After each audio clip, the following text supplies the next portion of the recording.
আমরা আজকে শিখব ইলাস্ট্রেটরের মাধ্যমে এই ফ্লাওয়ার ডিজাইনটা সহজ ওয়েতে কিভাবে তৈরি করতে পারি। তো এই ডিজাইনটা একদম সহজভাবে শেখার জন্য শুরু থেকে শেষ পর্যন্ত ভিডিওটা না টেনে দেখবেন, তাইলে আপনি সহজে এই ডিজাইনটা করতে পারবেন। তো কথা না বাড়িয়ে চলুন শুরু করে দিচ্ছি। চ্যানেলে নতুন এসে থাকলে অবশ্যই চ্যানেলটিকে সাবস্ক্রাইব করে সাথে থাকবেন।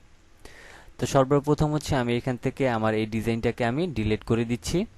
এরপরে হচ্ছে আমরা এদিক থেকে যে কালারগুলিকে নিয়েছিলাম সেগুলিকে আমি ডিফল্টভাবে করে দিচ্ছি, যাতে আমরা সম্পূর্ণটা আপনাদেরকে বোঝাতে পারি। তো সর্বপ্রথম হচ্ছে আমরা এদিক থেকে রাইট বাটন ক্লিক করে আমরা যাব হচ্ছে ইলিপস টুলে। এরপরে কিবোর্ড থেকে অল্টার এবং শিফট ধরে মাউসের লেফট বাটন ক্লিক করে আমরা এরকম একটা শেপ নিয়ে নিব। এরপরে হচ্ছে এই বৃত্তটাকে আমরা কিবোর্ড থেকে অল্টার এবং শিফট ধরে আমরা জাস্ট এইরকমভাবে একটা কপি করে নিলাম।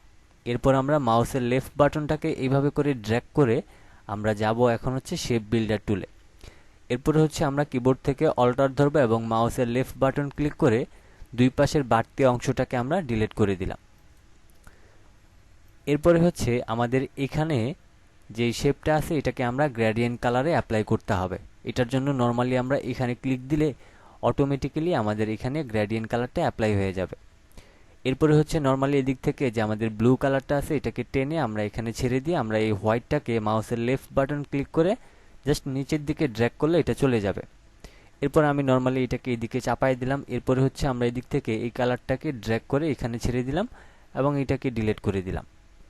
এখন আমি এটাকে একদম কর্নারে চাপাই দিচ্ছি এবং আমাদের এখান থেকে এই পয়েন্টারটাকে হালকা একটু এদিকে বাড়ায় দিব। এই হচ্ছে আমাদের শেপ। তো আমরা হচ্ছে এটাকে আবার সিলেক্ট করে একটু বাড়ায় নিচ্ছি এদিকে, তাইলে আমাদের কালারটা সঠিকভাবে ব্লেন্ড হবে। আমরা এদিক থেকে এটাকে এইভাবে করে নিলাম। এরপরে হচ্ছে আমাদের এখানে যে শেপটা আছে এটার জন্য হচ্ছে আমরা একটা ফুল তৈরি করার জন্য প্রথমে আমরা এদিক থেকে রোটেট টুলে যাব। এরপরে আমাদের এই যে মাঝখানের যে বৃত্তটা আছে এটাকে আমরা মাউসের লেফট বাটন ক্লিক করে এখানে নিয়ে আসব।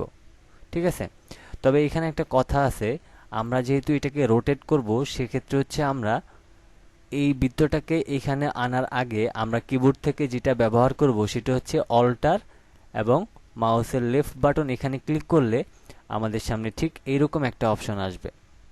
এরপরে হচ্ছে আমরা এদিক থেকে 30 দিয়ে দিব এবং এদিক থেকে আমরা কপি অপশনে ক্লিক করে দিব, তাইলে আমাদের এইদিকে একটা কপি হয়ে যাবে।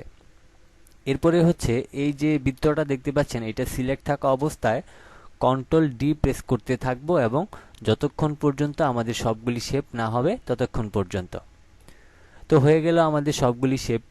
এখন হচ্ছে আমরা যে কাজটা করব এই সম্পূর্ণটাকে একসাথে সিলেক্ট করে আমরা রাইট বাটন ক্লিক করে হচ্ছে গ্রুপে ক্লিক করব। আমরা এটাকে সম্পূর্ণটা গ্রুপ করে নিলাম।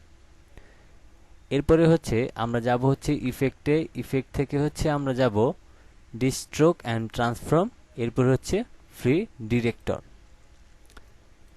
এখন এইদিকে দেখেন আমাদের এই যে ফুলটা আমরা তৈরি করলাম এটার স্ট্রোক কালারটা এখানে দেখাচ্ছে।